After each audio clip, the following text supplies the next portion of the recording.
Pep Gomez. Please give him a warm welcome that he's coming from Barcelona.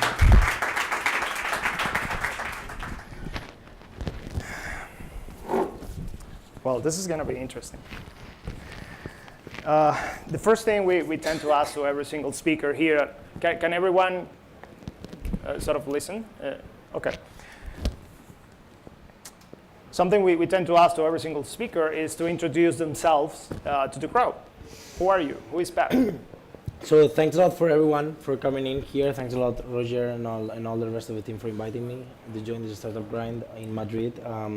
My name is Pep Gomez. I'm 24 years old. I'm a tech entrepreneur and I'm also a tech investor. I built 3 companies along my since I was 14 years old till 24. So over the past, I would say 10 years. I know it sounds a lot, but it's not that much as I'm very young. The last one and most well known is called Fever, which is the leading event discovery platform in the world. We raised around 32 million euros from top tier VCs like Axel Partners, Fidelity Growth, 14 West Ventures, and others. I started the company when I was 19, 20 years old, more or less, 19 to 20, and I've spent there more or less 3-4 years. Then most recently, last year, I decided to join a program which is called Numa Growth, and I will explain you now about it. And that was on mid last year. And basically, this is a program that helps tech entrepreneurs from all over the world in 2 things. One thing is we're an accelerator program, a classic acceleration program, and then we also have a venture fund. So basically, it's an 8 million vehicle, basically, that we invest in 10 companies every year during 3 years. It's a joint venture between Mobile World Capital Foundation, which is a foundation that organizes Mobile World Congress 4 years from now, which you may be aware of. And then it's a JV, as I was saying, with these guys, and then with Numa, which is an accelerator program present in 6 countries, where I'm serving as a chairman for them too. And then basically what we do is we invest, as I was saying, in 10 companies during 3 years. Initially, we invest 40K euros, 36,000 euros to be exact, and then we can do follow-ons up to 150,000 euros. Roger before was asking me what do we invest in, and sorry because I'm cutting some of the questions, but this guy is cutting the cheese and going straight to we don't do biotech, we don't do hardware, we don't do IoT. We do software, we do marketplaces, we do e-commerce, we do SaaS, we do fintech. And then we're happy to talk. I'm very happy to talk afterwards because we're about to open our new season 2 on April the 20th. So that's pretty much it. We're going to have plenty of time to discuss all those things.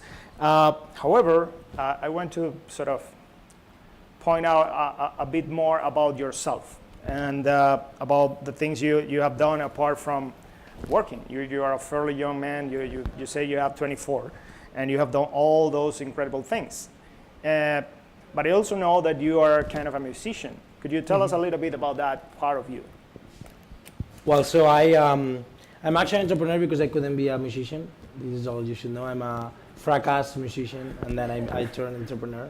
I play piano, guitar, bass, drums, and drums, so 5-6 instruments. I love music. I love jazz music. I love pop music. I love pretty much all kind of music, or what is officially classified as music. Well, unofficially classified as music, so I don't like reggaeton, all these kind of things. But generally speaking, I love. No offense to our future generally speakers. Speaking, I love music.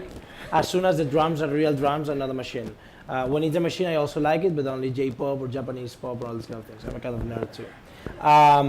Then that said, I love music. I actually started in entrepreneurship thanks to music, because I'm from a small town in Spain called Castellón, and I couldn't have access to know more about music, so I decided to start my own radio program about music, and that's the way I started making money and so on.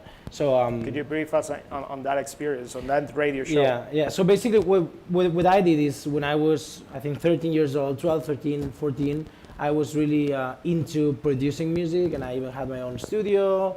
And then I was doing, different kind of jobs, like waiter, everything. You can imagine, at 14 years old, we cannot say this because it's being recorded, but let's say that there was not many tax implications or invoices around that. So I was waiter, I was DJ, I was many different kind of things in the underground industry, because it's the ones that pay in money and they don't ask your age or the NAE, as we say here. And with the first money, I was buying some instruments, improving my own studio, home studio, and so on. And then at some point, I wanted to know more about music production, and by that moment, there was not many things around. So I had to start this. Fortunately, I had to start this podcast. At the beginning, it was a radio program about music, about the music industry. Then I discovered no radio wanted to put my program.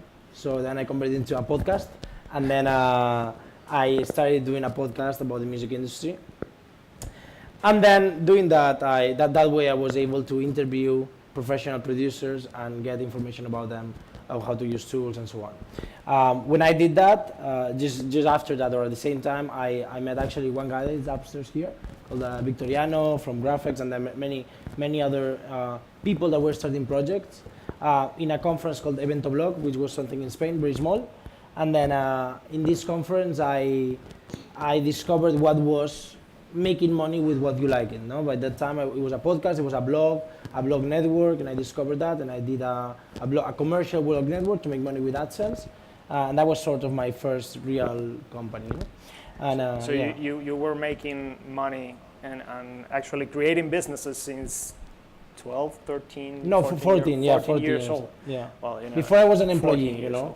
Well, a non-employee because I had no employment contract, but Okay, we can go back to that later Okay. on. Well, after that experience, creating that radio show and putting your music out there and meeting all these people from the music industry, what was the next step? What did you do? And I'm guessing here, but you were still at school, I guess. Yeah, so basically what I was doing is I at that time I started a company about also the music industry, a marketplace called Redondia. I didn't know that was called a marketplace. For me it was something not called marketplace, then I knew what the marketplace is. And then, oh wow. So I started this marketplace by that time, and then what I was doing is basically I was getting up at 7:30, 8 a.m. I was going to school 8:30 to 2 p.m. and then 3 p.m. to 10 p.m. I was doing my own company, and then next day waking up, school, and then because my parents were really into if I was getting my skill, how do you say, the grades below 9 over 10 or 8.5, 9 over 10, they would cancel my computer, they would cancel my instruments, they would cancel everything, and then it stopped me doing my company. So I had to basically get good grades, because if not, they would shut down my company. So it was kind of an investor, an accelerator program, and then so basically I was doing that. I was studying. I was and also aside of this, I was also in a music band. I had my first girlfriend, and I was trying to do sports, but as you can see, I didn't succeed. And then I'm with you, man. I tried don't worry doing about different it. things. So I tried doing different things on the same day, and I discovered the day has many hours if you organize yourself pretty well. So Well, from that story, what regular people might consider like really hard work it has been like your life. You wake up early in the morning, you go to study, and then you went to create your own business, and that was good, I guess. I guess you learned a lot. I was going through your profiles, and I saw some volunteering work. What was that about? Like going in? Wow, that's interesting. I actually have never spoken about this in public, but it's really interesting that you knew about that. Yeah, so basically when I was I think 14 or 15 in summer, my parents, all the parents, generally speaking, were bringing the children to camp schools or to all these places, camp schools, summer camps, outside. They were going to the UK, to Ireland to speak English, because I'm from Spain, so people here don't speak English pretty well, so anyways. And then one of these summers, basically, I because I was advisor or like kind of intern for speakers, helping them to choose a speaker and so on for campus party, I met this guy who had an NGO in Peru, and I went in the summer of 2009, I think it was. I went, or 2010, I went to Peru to work for an NGO that this guy was having called Webmasters Without Borders, and I was doing that for 4 months. And basically what I was doing is, well, we were bringing people, so in Peru, now the situation has changed a lot, but where we were in Trujillo, basically in Peru, the people who go to, so they don't have parents, and they go to orphans and so on, when they get 14 years old, they get kicked out and they just go to the street. So usually what happens is these guys, basically they get into drugs, they get into, all these kind of bad things that, is because just it is. And actually they don't know also many things. They don't read pretty well, because the education is not pretty good. So what we did is we were helping them till 16, 17, sometimes when they were living at 16, so till 18, to read, to write in English, Spanish, everything pretty well, to code a little bit. Wow.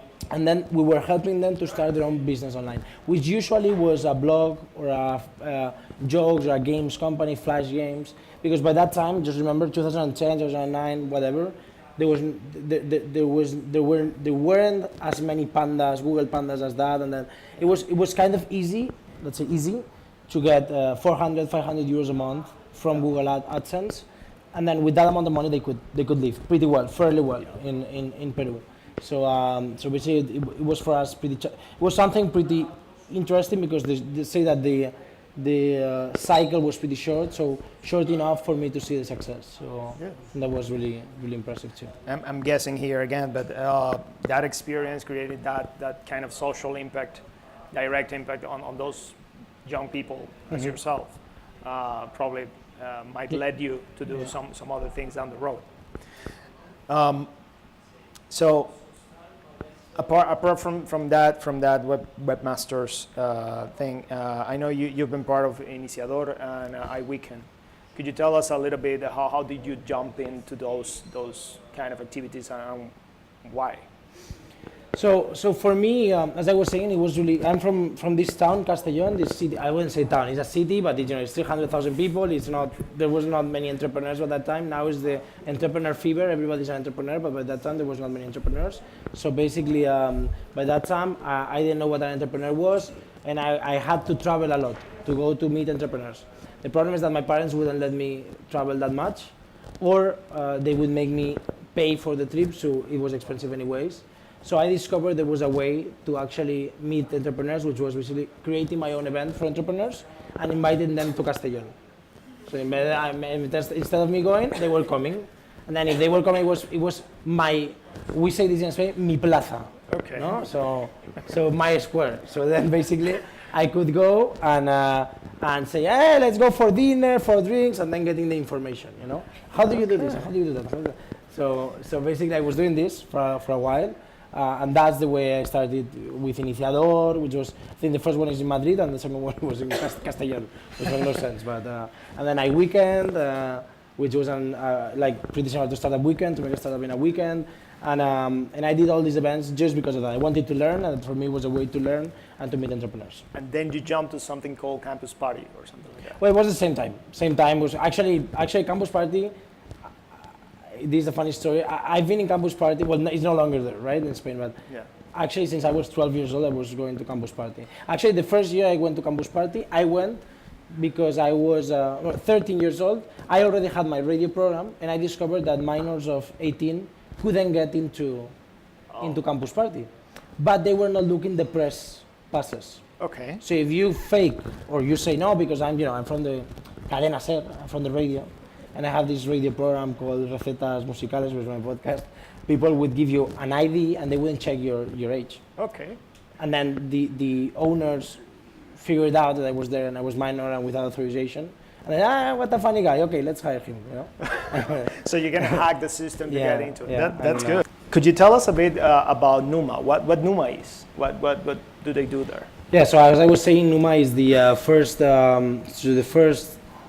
There's some folks here from other acceleration programs, so I wouldn't say this, but it's the first European program focused on growth capital rather than just MVP or first initial product phase companies. We're specialized on post-Series C companies, pre-Series A, or let's say pre-institutional money. We would like to be just the precursor to the first institutional money. And we invest in 10 companies a year during 3 years, so 30 companies in total. As I was saying, this is the result of a joint venture between Mobile Capital Barcelona and Numa, which is a global acceleration program, and that's pretty much it. We've got 800 applications. Last year was the first year. Actually, I joined 3 months before the program started, so it was like I had to do all this 800 processing applications, everything in a short period of time, and then we selected 10. And then this year we're going to do the same. Good. And what is your role within the whole process? What do So you do? I'm the president, the chairman of the acceleration process. So basically, I take care of choosing the mentors, choosing the team, hiring the companies, doing the managing selection process, making sure the entrepreneurs. I also do some entrepreneur in residence things. Okay. Because I also like. I mean, this is also interesting because in our program we always like to put entrepreneurs with entrepreneurs and to be pretty consistent with who's talking to you, because many entrepreneurs, they listen to many different inputs of mentors, and at the end they end up being a mess. You know? So what we do is we try to be constant during all the program and consistent. Consistent, yeah. You mentioned this before. You have some special focus on some kind of verticals. Could you tell us a little bit more about what are the kind of startups applying to your programs? For those in the audience looking to apply. So the companies we like to invest in are companies where we like solo founders. I mean, we invest also in solo founders, but usually we like to invest in 2 founders or more. We like that the company has already an MVP or some traction, some revenue, some KPIs. Okay. Because we know we're paying a premium in the valuation, and we don't care about that. We know we're gonna be, we know we're gonna pay a price that is not usual for acceleration programs. It's more expensive. We try to get the companies as much as advanced as possible. To just and there are 2 things. One is the stage of the company, and then also the personality of the entrepreneur. And then these 2 things combined, if it works, it's amazing. But it's complicated. You need to talk to the entrepreneur. You need to know about the industry. And then, as I was saying, there are some industries that I don't know about them. The people I know usually they don't know that much about these industries. So I'd like to invest in the industries I know. Yeah. How many people in the audience have a startup? How many of you are entrepreneurs? Okay, a few. Okay, good. How many of you are looking to get into an acceleration program or an incubation program? How many of you are in one of those? Like 1, 2. Okay. People are really shy here. Huh? Anyways, Yeah. I'm just saying. Do we need like an electric shock? Let's do this a little bit more fun, I guess. So could you tell us like how is the process? How is the process? How do you get like startups signing up? You interview them. What is the first thing you have to do? You are the startup. The first thing you do is a spam. Okay. Which, how that works? I don't know. Maybe if you ask this question, it's more interesting. How many of you have received an email from Numa in the past 12 months? Okay. You see, there's more people because what we do is we start doing a spam. So we start scrapping all the companies in Spain, Finland, UK, everywhere in the world, and then we scrap them, we analyze them, we process them, we do our own Excels, we analyze them, and then we start doing short listings, and then with the batches we start emailing them proactively saying, hey, this is us, probably you haven't heard about us, but we do this. And then usually with fake names that actually introduces... Don't tell all the secrets, please. No, but introducing because nobody is going to real people, so we are real people, and then we interview them. But yes, we interview them, we analyze the company and so on. So at the end, yes, it's a funnel where we actually proactively try to go to them, and then also there's some inbound too, and then we process all of that, and then we schedule interviews. Okay. How much time did you spend on interviews? Last year? Regularly? Last year, more or less. Well, it's different because last year I didn't have time, so 14 weeks more or less. Okay. During the whole year. Yes. Okay. And then this year, I'm gonna be spending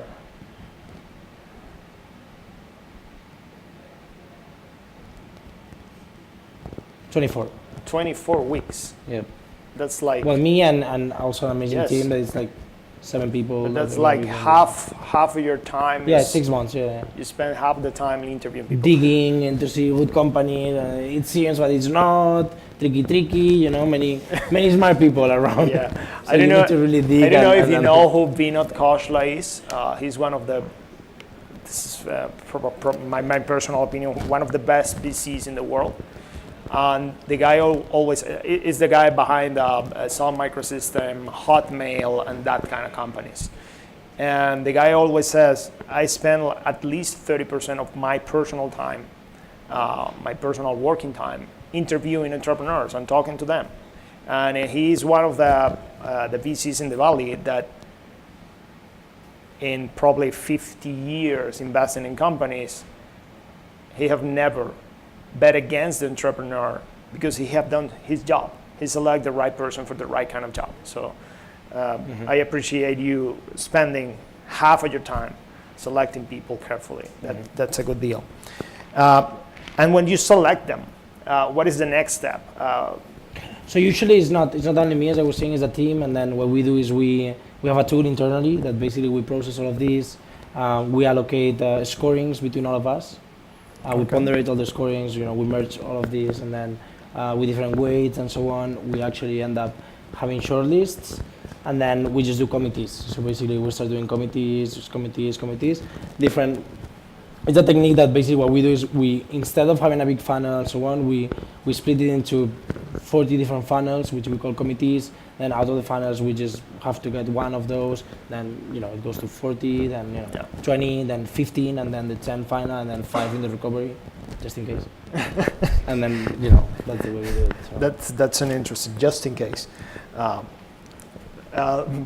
after you got them on board and they say, well, yes, we are more than willing to give away equity in exchange of what you have to offer to me. What is the next step? By the way, I don't know if you can disclose it. Do you have like a standard deal regarding equity? So we take 5% of the company. Okay. And then we invest anywhere between 36 to up to 150,000 euros. Okay. 5%, you said. Yep. Okay. And during that time, I guess that the startup keep working, keep building on their traction, they are still working. Yes. And then you get them like in one space, all them together. So we put them all of them together during 4 months. At the beginning, we do what we call the washing machine, which is we analyze everything, we extract the KPIs, we extract the things where they actually lied or were like gray with us. You take the crap out of them. You didn't say this, but we knew. Surprise. There's always a surprise in a company. When they come, we say, okay, what is going to be the surprise of this company? Oh, you see, we have him. Now, anyways, in all these companies, we get everything. We actually talk to them and we say, okay, this is what we are going to. We think we should all work on these KPIs and fix this, and that. Do you agree? Then we get into mutual agreement with the entrepreneur, and then we start working with that. Okay. It's called the acceleration itself. Then we do what it's called the money time, which is the fundraising for them and so on. And that's like the graduation moment. You are out there for. Yeah. I mean, it's for me, fundraising is an ongoing thing all the time.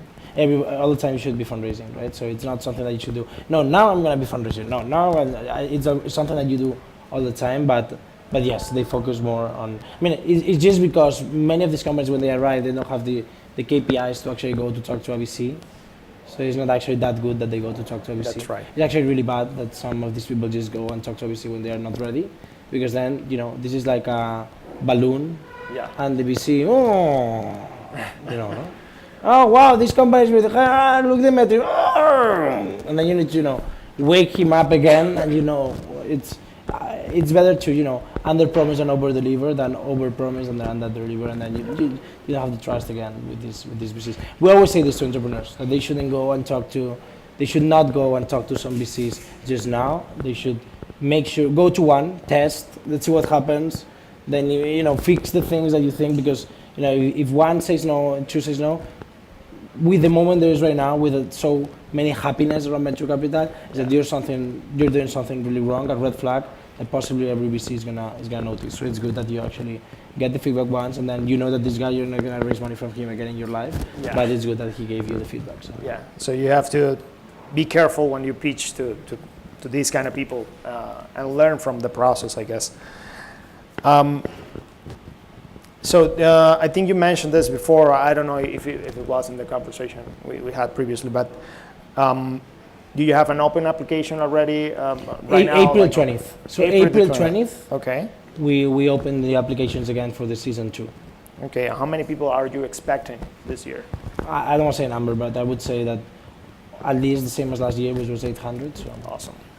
That is good. And by the way, they are applying like just from Europe, or you have any restriction regarding? We've got some companies from Kazakhstan, with some companies from Egypt, we've got some companies from the US. So we're agnostic in terms of location. I don't care. However, you are making them like based themselves. Coming to Barcelona for the 4 months, yes. Okay. I'm actually, there's these 4 months, I'm mostly in Barcelona during those 4 months too. So it's like everybody goes to Barcelona for the program. Good.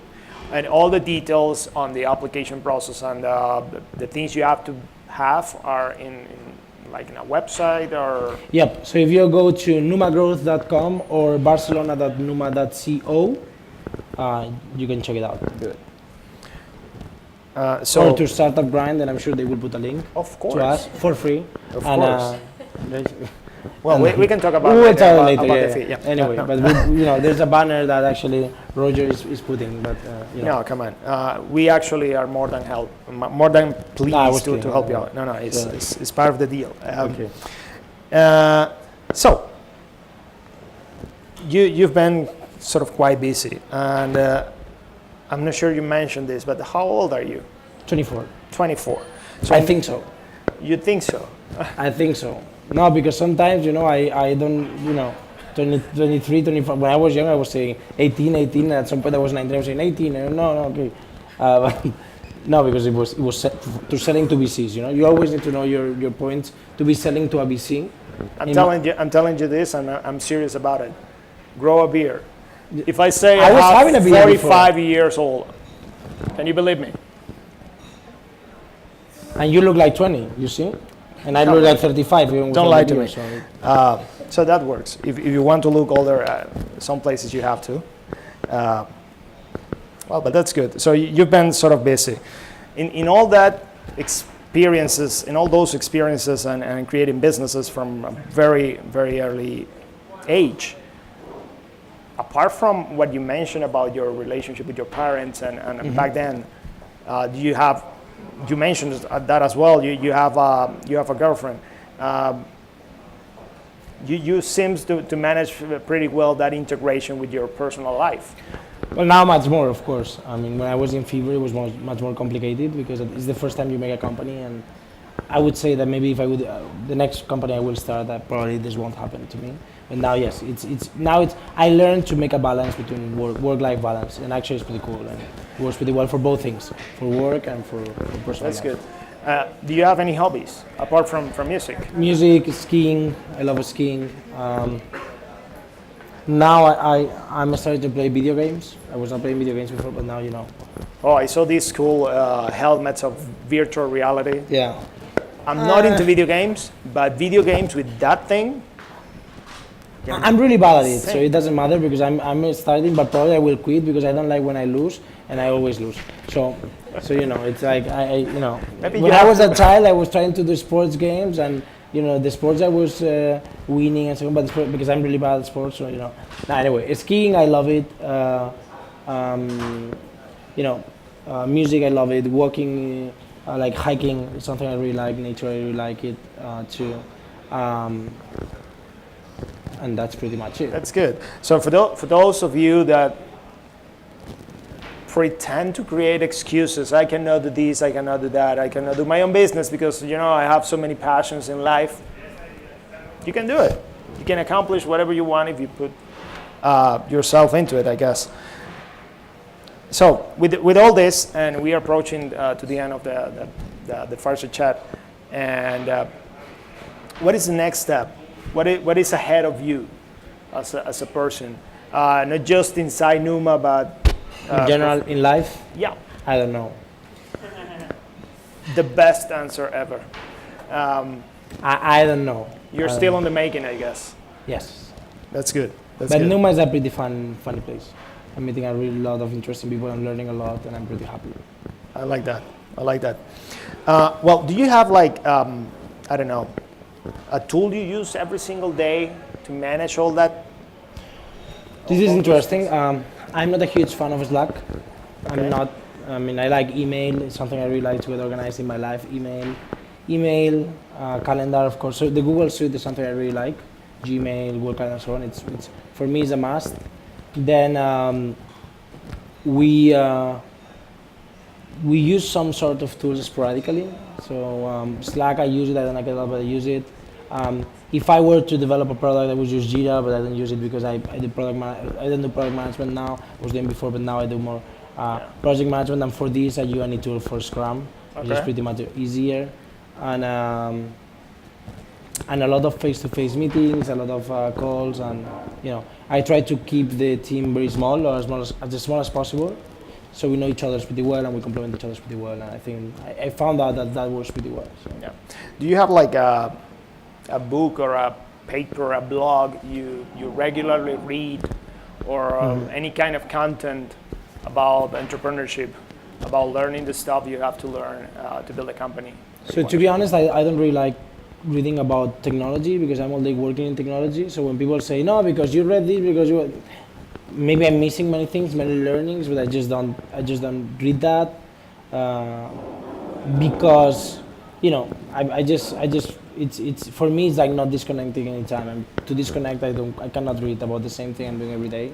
So sometimes what I do is I go to a lot of talks from people and I chat with people and I try to if I have to meet the guy from Y Combinator like I did this week, I just took a plane and I went to London, back to London. I had to be in London, then Barcelona, then London, then Madrid, then and I just went to meet with Sam Altman because he's a pretty cool guy, super smart, and he was doing a conference in London, and if I have to do it, I do it and I go, and I don't have any problem in getting into a plane.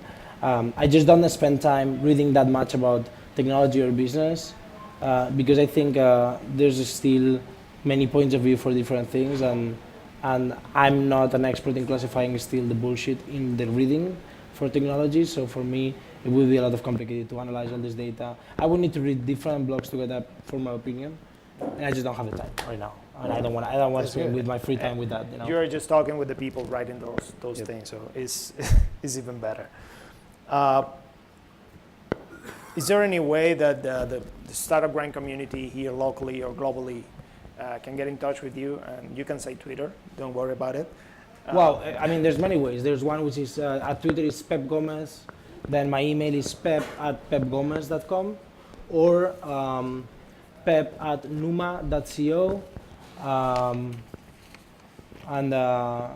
you can contact me anytime. You can send me an email. You can add me on LinkedIn. You can tweet. I don't use Twitter a lot, only for sharing news, but happy to share with Twitter. And of course, if you have a startup, please apply to the program. I'm really looking for good entrepreneurs, amazing entrepreneurs to invest in. So thanks a lot for that, and thank you very much. You have to allow me to read something you have in your personal website. Okay. It's the last paragraph of your About Me. Oh. You put that there, man. And it's online.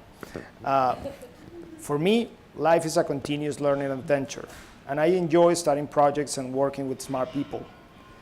I do not stand negative people, and I enjoy being part of great organizations, environments, and ecosystems, and I try to make an impact.